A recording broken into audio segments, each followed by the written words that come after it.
All right, what up, everybody? Welcome to Strong, Well-Fed, Outspoken. We are back, season 2, episode 2. My name is Rusty, aka Coach Frizzle, and this is my girl and co-host. Hi, I'm Coach Nell. Nailed it. Hey. Oh man, if you guys could watch or have been a part of our prelude into this episode, it was some good times on a Saturday morning. We were talking about eating, which actually ties in great to this episode. Not relevant to what we were talking about. We were talking about the food not actually making it to your face, but yeah, because I'm wearing white pants and I somehow dipped my hair into the protein shake I'm drinking, and it's like I'm actually drinking this protein shake right now. That's amazing if you're trying to like I don't want to use trigger words like detox, but it is a detoxification kind of protein powder. So anyways, it's made with like peas, and so it's got like a yellow tinge. Is it gritty? Actually, no. I should say gritty, maybe textured.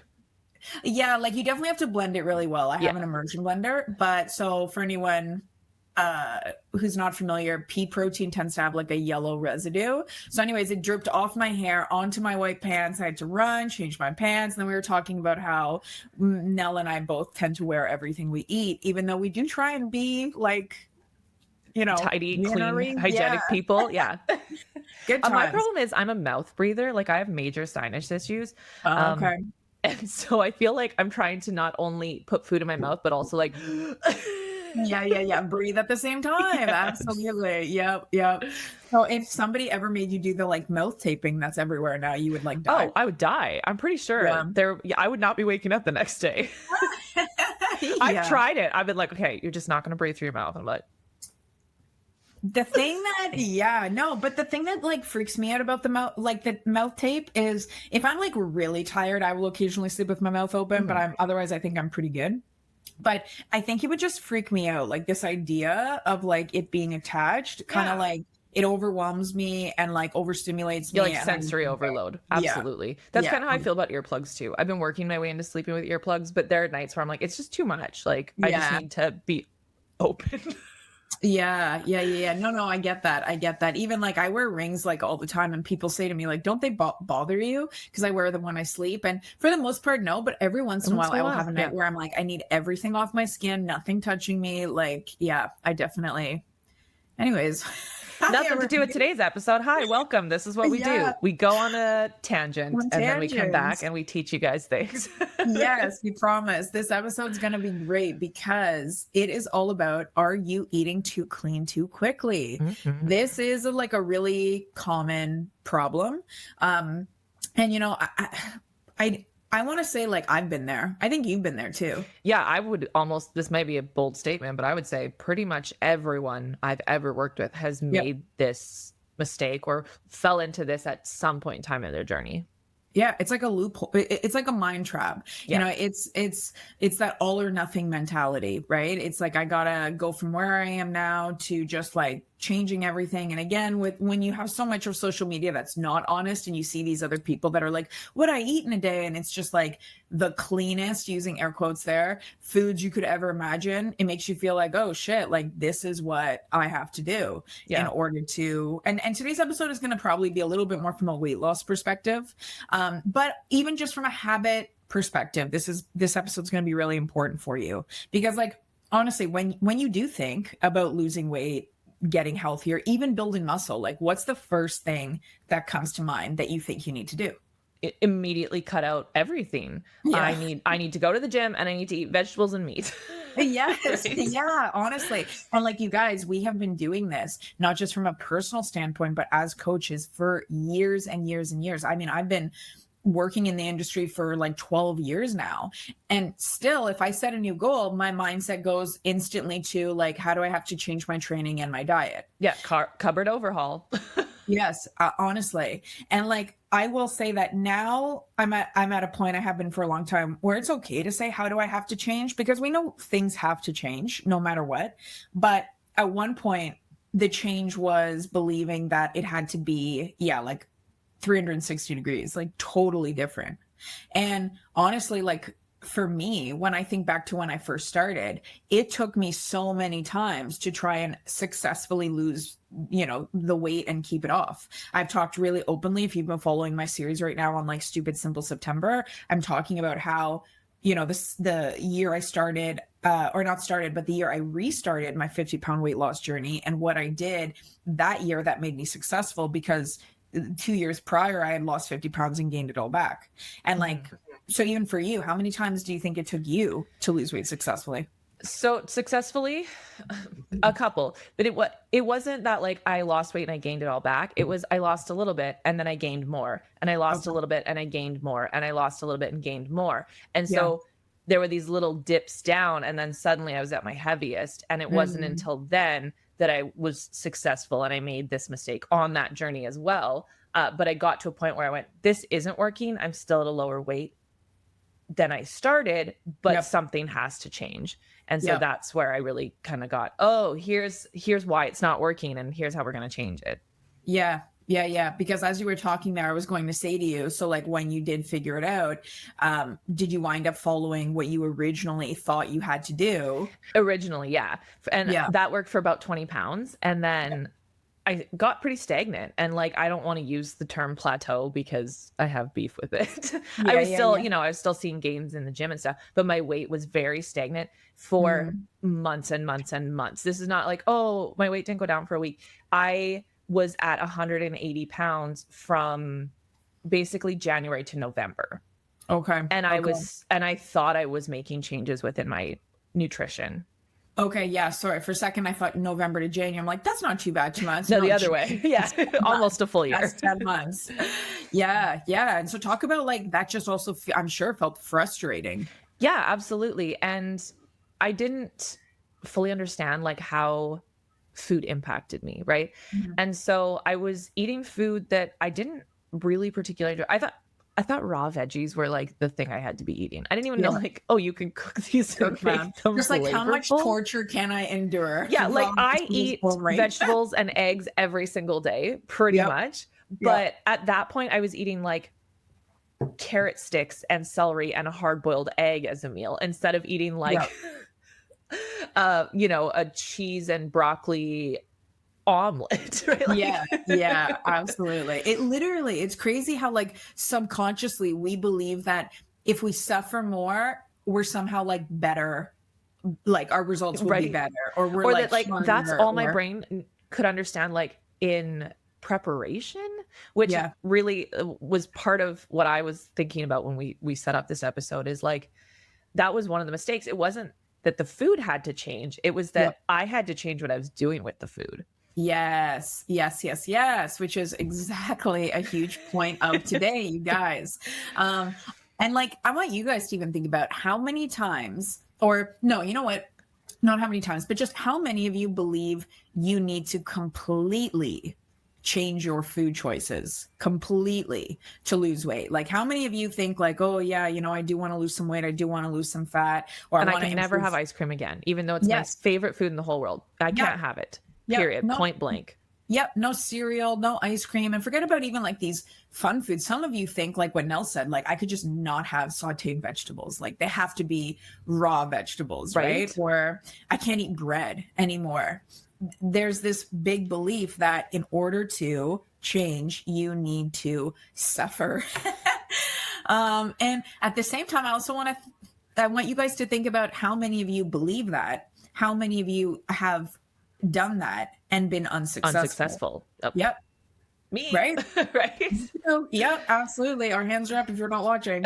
But or likewise, honestly, some of you might be listening thinking, I did it though, and I was successful. I've been successful. Yeah. I was successful for those first 20 pounds for a long time. Right. Exactly. But then I still count that as success. However, absolutely. It is. I hated it.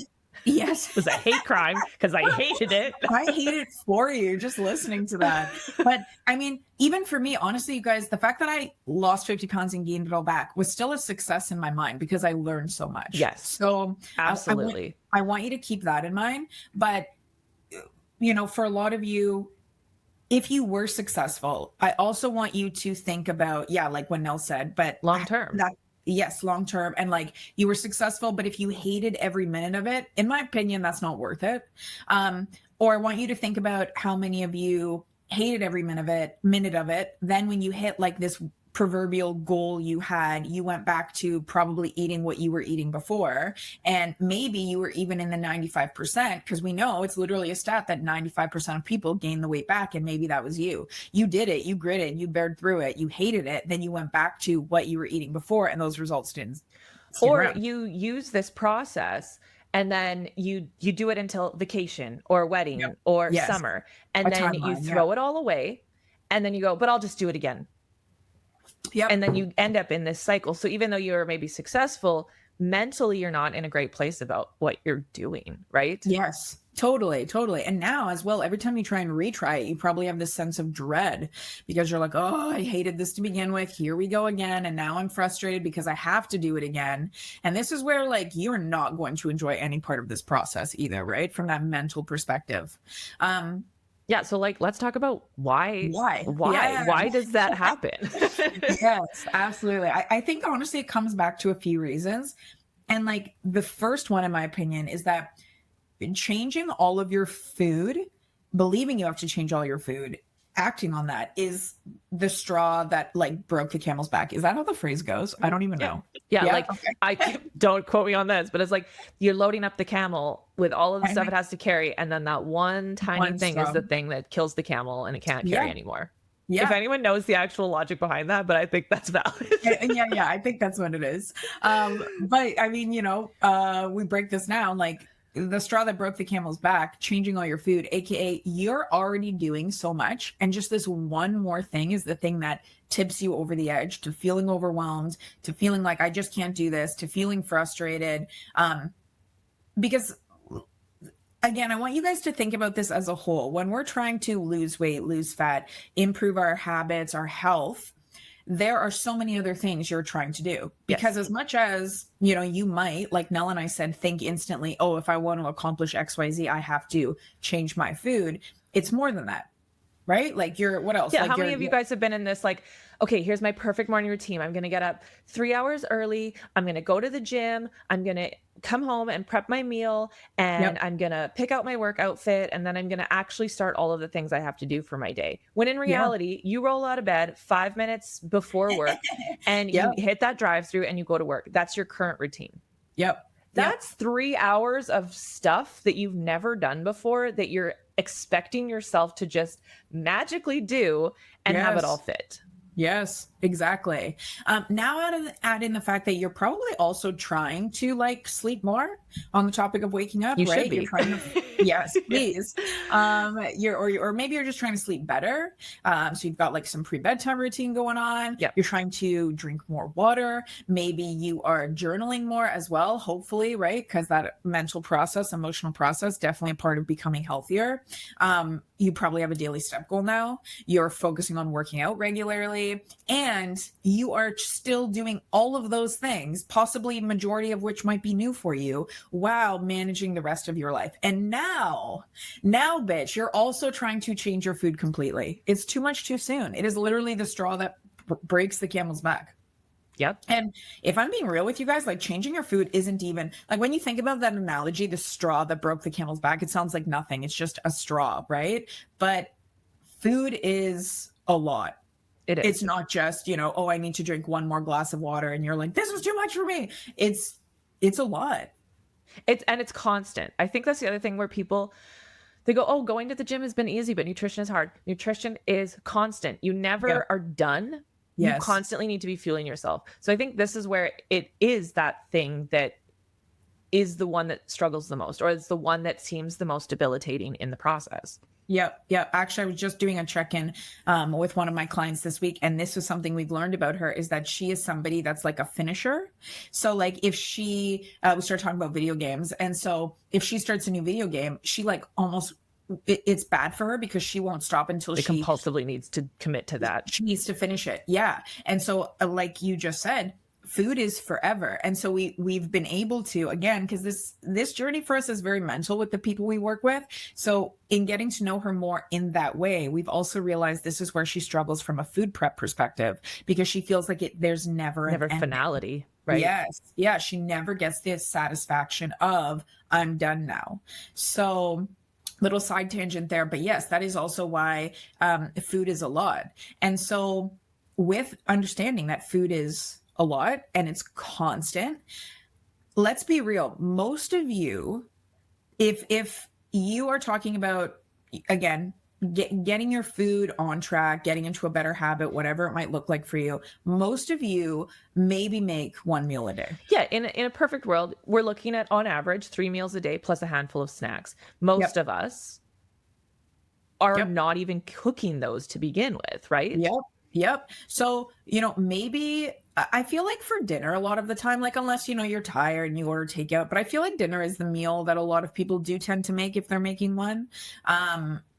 Breakfast, I know talking to a lot of people, they're like running out the door in the morning, whatever it might be. But or it goes either or I find like dinner is like dinner. Or like depending on what your home situation. If you have kids that you're packing lunch for, maybe the one meal you're nailing is you're packing your own lunch when you go to work, right? Absolutely. I think it depends on the dynamic within your household too, which one you're kind of solid in. Yes. And I know a few people that are like just big breakfast eaters. That's like the meal they look forward to. Most of the time I find the meal you look forward to is, if you have the space, like the time with it, the meal most people prep. But either way, I digress. Like most people are probably making one meal a day. And now all of a sudden, forget about even just the aspect of changing your food choices. You're trying to change your habits into all or nothing. So you're going from one meal a day to now convincing yourself you're going to be able to make and prep 3 meals a day and snacks. Not going to happen, baby. It's just not. Especially if you're not someone like, there are people out there that enjoy cooking. I don't know any of them. It's not me. No, shouldn't say that, but like cooking is an enjoyable experience for them. A lot of people out there, that's not the case. Yeah. Right. So if you don't even like enjoy it or feel any sort of like pleasure in the experience of cooking, like wanting to find recipes and things like that, this is a really hard thing to do. And then all of a sudden you're like, hey, I'm doing this 3 times a day. Yeah. I'm like, girl, you ate chicken nuggets 7 times last week. I'm calling myself out here. This is what I was. Yeah, that's amazing, man. As you're saying that about cooking, I'm like, I like cooking when I already know the recipe very well. But otherwise I do. I'm, again, like having ADD, and it's very like hard to like enjoy the process of cooking while like, what do I have to do and what do I need next? And I just want to like listen to my music and jam out. Right. Oh no, it's burning. Like, yes. Did we add the garlic? Do we even have garlic? Yeah. And then when you're like tracking your macros on a new recipe, like writing it down, and heaven forbid your like scale tons out too fast and you miss your measurement, and you're like, no. But and really, like this leads into the next thing. So you're overcommitting, right? You're going from maybe cooking 1 meal a day to expecting yourself 3 or 4. But then this, right? Changing your food completely, trying a recipe you've never made before, maybe meal prepping for the first time, literally buying things in the grocery store that you don't know where they are. Do you know how much extra time I have to spend in the grocery store when I'm finding a new ingredient? Yes. Oh yeah. Or even how to store it. Like I couldn't imagine going through this process in a time where the internet was not as available. Because I'm literally like, does this go in the fridge? Like, yeah, something new. I know. How to cook Swiss chard. Like, yes. I know. Actually, that's so funny you brought that up. I just bought Swiss chard for the first time like 2 weeks ago, and literally Googled. I'm like, how do I cook this? Yeah, like, right. I wasted so much food when I went through this. Like, I'm clean eating. I'm a rock star. I'm gonna do everything right. Yeah. Literally, I have a story. So my sister lived with us. We were very young. I think I just got married. So I was 24. She was 18. So it was my sister, my husband, and I. And we bought watermelon. I was like, fruit, health, whatever. We had watermelon and rice cakes. I put the watermelon in the pantry because I'm an idiot and forgot about it for months. And my sister comes home. She's like, hold on. How big is your pantry? Just little. Like we were in a 2-bedroom, like 1-bathroom apartment. So it was like a little cupboard. But how do you forget about it then? Like, did you not open the cupboard? I wasn't cooking. I didn't. Right. I bought all these ingredients and then I didn't know what to do with them. So we just kept eating out. Oh, gosh. And so she goes, there's liquid on the floor by the entry because our pantry was right by the entry door. Oh my gosh. Like, did the bathroom, like, is something leaking? And we're like, no, it smells so bad.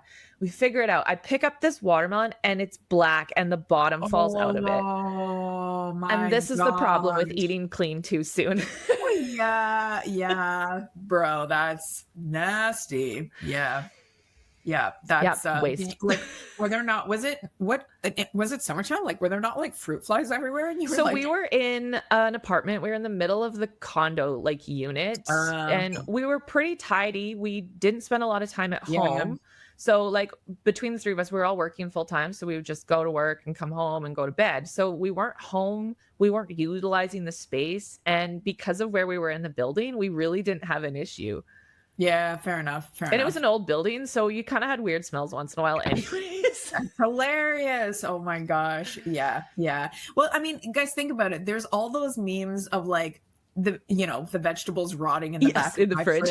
watching me like get my sauce for takeout again. And it's so true, right? Because it's we overcommit. We're like, I'm just the healthiest person ever. We feel so good leaving the grocery store with like our big bag of vegetables. To this day, I still have veggies go bad once in a while. I try really hard not to, but every once in a while, I'm like, oh, I bought that thinking I would make this recipe and I didn't know how to make the recipe, so I wasted it. 100%. I think I just threw a zucchini out this week because I was like, yikes, I bought too much. And like I ate other, but I'm like, I just bought too many of these. It just happens. It does. Because and I don't want to eat celery 7 times a week. Sorry. No, but it's true, man. And this is why it's overwhelming. Like you said, the meal prep, okay, in and of itself, it's tiring. It can be stressful at times. Going to get groceries, looking at the like box, the label. Is this what I want? Is this the thing that I need? And it's not habitual. I check my pantry every day now because I'm in and out. I'm using it. So I would see something and go, oh yeah, I need to reuse that up before it goes bad. I didn't open that cupboard for weeks when I was younger. Yeah, right? It's not habitual. It's not. And that is the point of what we're getting at here. Okay. You guys don't need to change everything in order to create a new habit. We just need to change one thing and build up from there. Okay. Hear me on this when I say you do not need to change your food 180% or 360%. I don't even know what's the 180 would be like the opposite. 360 you'd be back to failing. Okay. So when I said 360 earlier, people, I meant 180. I think people got it. Yeah. Hopefully. We're fitness coaches, not mathematicians, okay? You'd think we should be though with the amount of reps we have to count. Yeah, legit. But you guys do not need to change your food in order to lose weight. Let me say that again. You do not need to change your food 180 degrees or 180% in order to lose weight. We don't need to change everything to create a new habit and see progress. We just need to change one thing and build up from there. And this is where we do focus on developing new habits with the people that we work with instead of going all or nothing. This is why we call our coaching elevated coaching, because we believe we apply the term elevated to everything that we do. Elevating your workouts, your mindset, your life, elevating your meals, elevating your food choices, not going all or nothing, but elevating. And elevation is like a staircase, right? Yep. When you think elevation, it's that one step up. And then as that step feels good and you're rock solid there, you take that next step up, right? Yes. Elevation is not like an airplane taking off, right? It's that slow, steady climb. Yep. And as you build up, so does your life. Everything benefits. Everything elevates as you begin to elevate. So let's talk about how you can start. Okay. I think we talked about one step at a time, one ingredient at a time. Yes, this is huge, right? Like if you guys are always noticing, for example, and there's a lot of great posts about this, like how to make swaps that will serve you a little bit better, especially from a weight or fat loss perspective without necessarily changing the like complete thing. So, if right now you're always eating 14% sour cream and you eat that 4 times a week because I don't know, you just like love pierogies or some shit.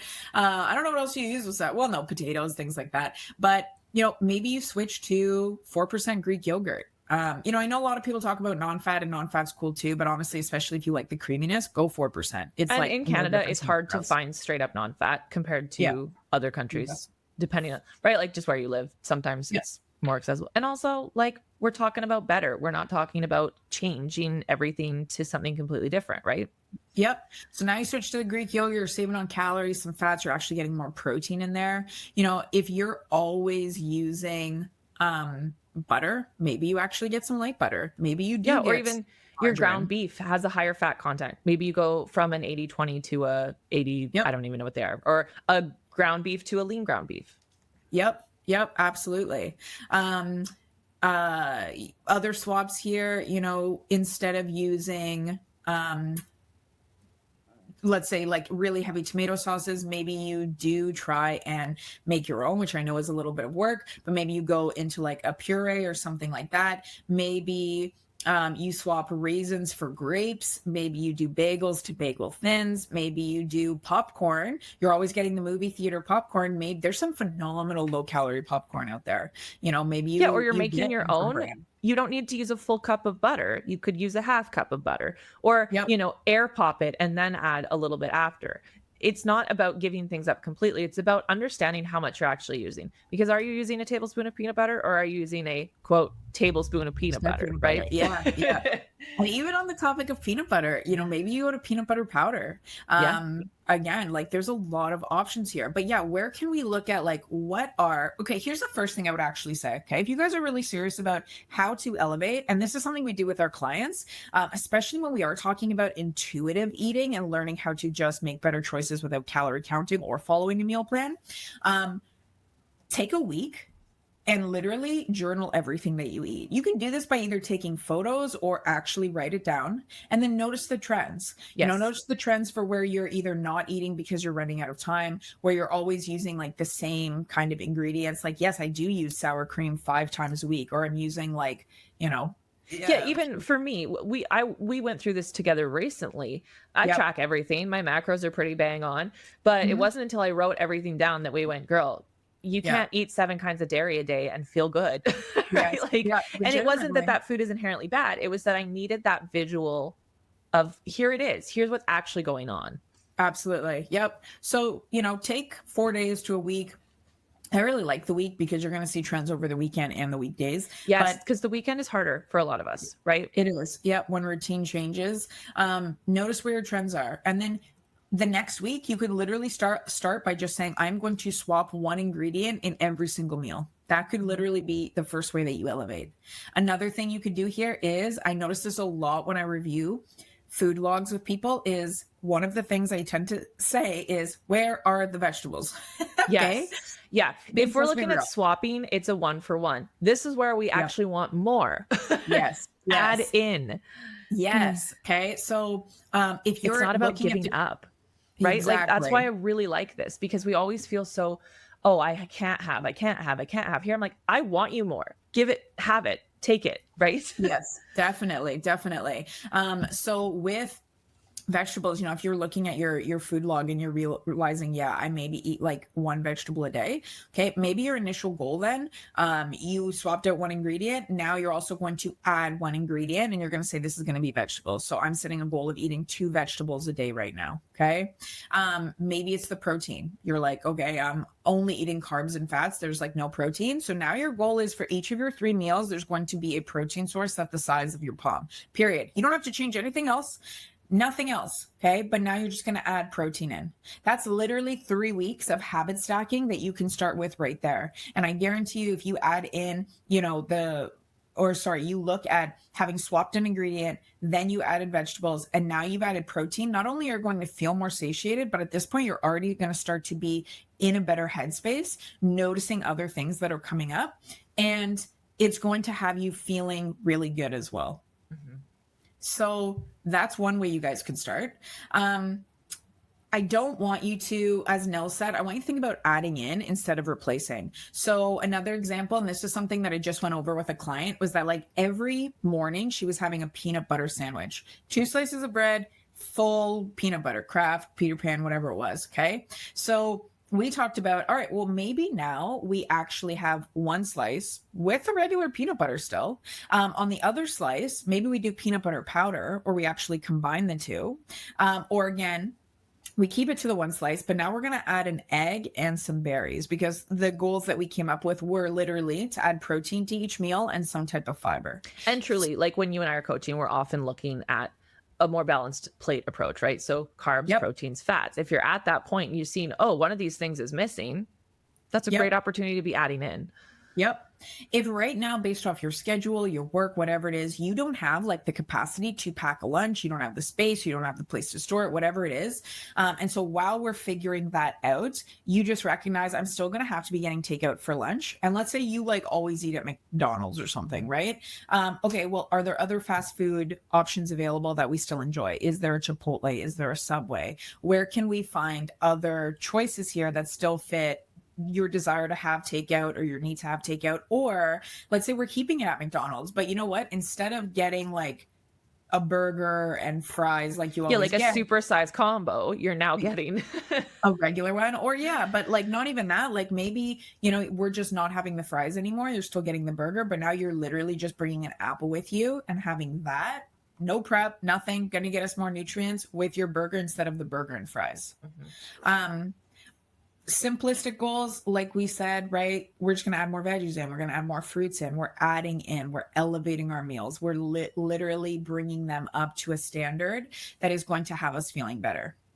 You know, other things you could do is just like take an overall approach, as we kind of touched on. So, you know, right now, if you're eating like one really big meal a day and then snacking the rest of the day, having coffees, things like that, maybe we just set a goal of eating 3 times a day. Period. Yeah, and also looking at your liquid intake, I think is important because a lot of people don't realize that that's quite a big factor. For me, Yeah. I tell people this and they don't believe me. I was getting 3,000 calories a day in my In coffee liquid. at my Yeah. heaviest, and I didn't know, right? Yeah. And so for me, part of the process was not giving up coffee. It Yep. was reducing I agree. what was in it, Yeah. maybe reducing the size. I still order coffee in the drive-through more than a human probably should.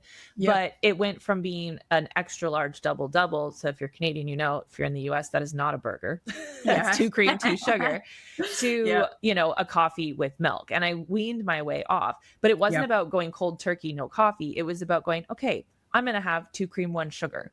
And then I'm Yep. going to have 1 and 1. And then Yep. I'm going to have just cream. And then I'm Yep. going to have just maybe 2 milk and working my way down. Yep. Yep. And I think for a lot of people, and you probably could look back and recognize this, is a lot of the habits we do. Sure, you enjoy the taste. Sure, you like coffee, but there's also safety in that habit. Yes. So the idea of giving that up, going cold turkey, it's like white knuckling it. And you're like, but I need this. This is, I mean, we joke about coffee being happy juice anyways, right? So people are like, I need this.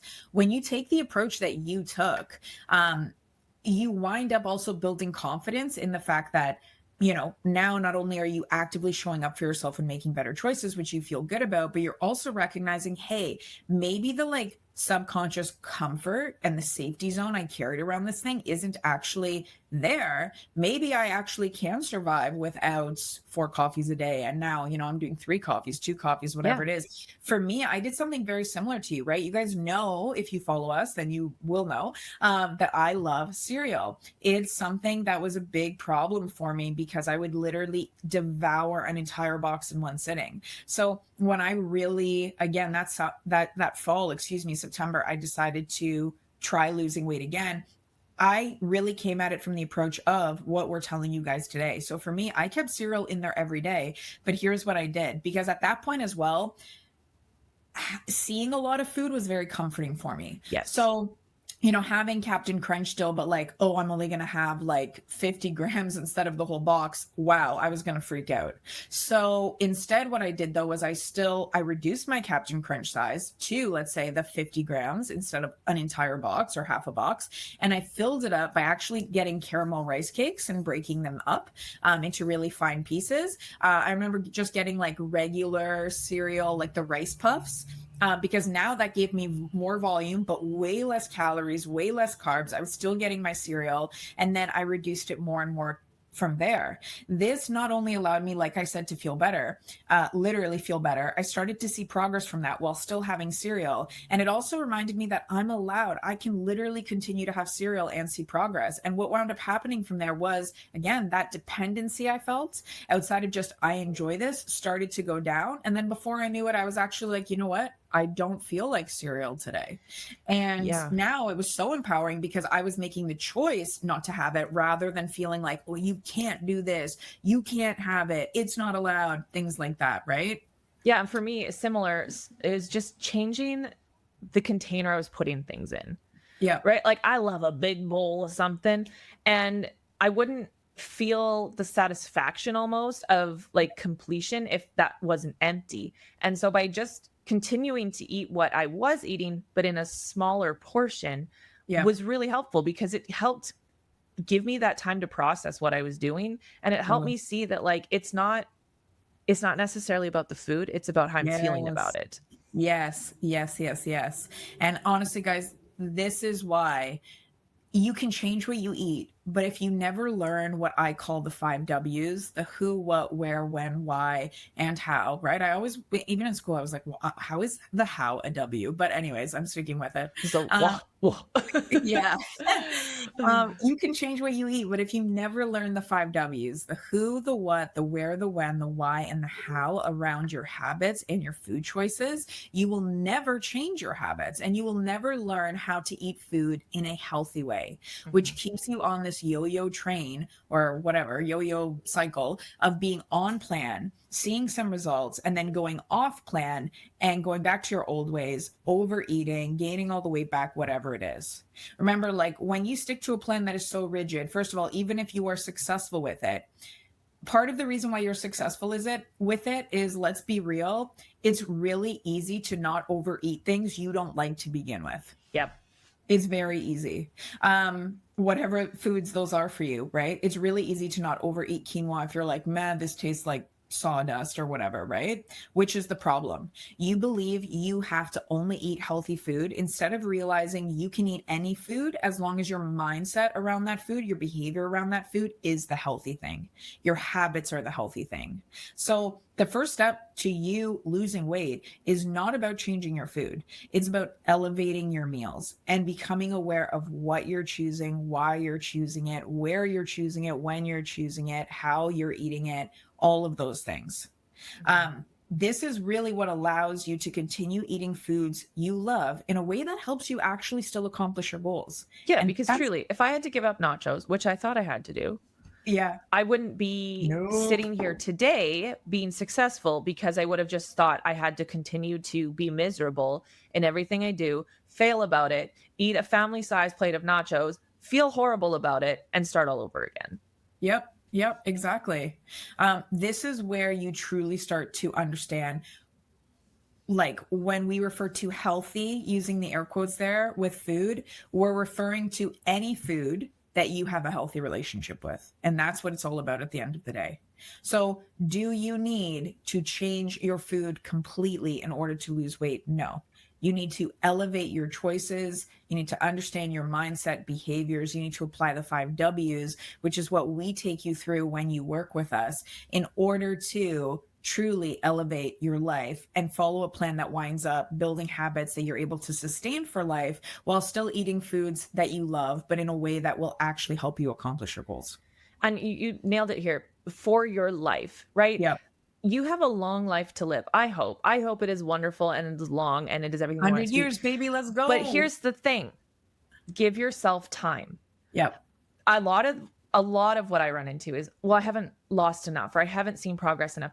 It takes time to identify behaviors. Absolutely. It Yep. takes time to change those behaviors. I'm Yep. 35. A lot of the things I learned took 35 years to get here. So I'm not Yep. going to unlearn them or change how I view them overnight. Right. Absolutely. And so Yep. with this, start with identifying, give yourself some time, figure it out, and then Yep. start implementing those changes to elevate.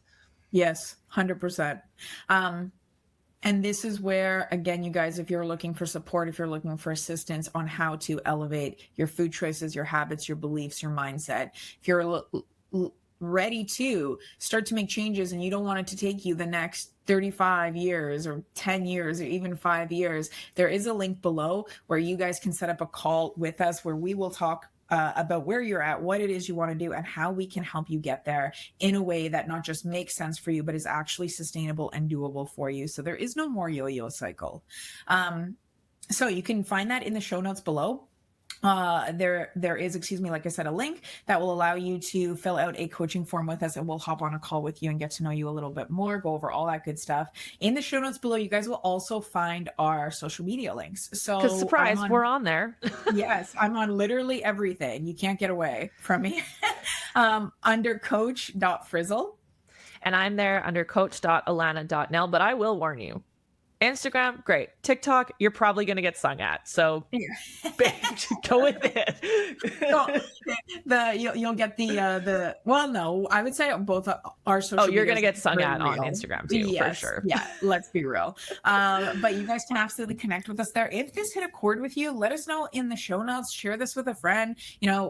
If you really enjoyed this, we'd love it if you would consider leaving us a 5-star review. That would be awesome. Or sharing this to your social media. Tag us there so we can say, "Hey, what's up?" Absolutely. And thank you, baby. But otherwise, this is the start of season 2. If you guys weren't around for season 1, there's like a good 20 plus episodes you can go catch up on.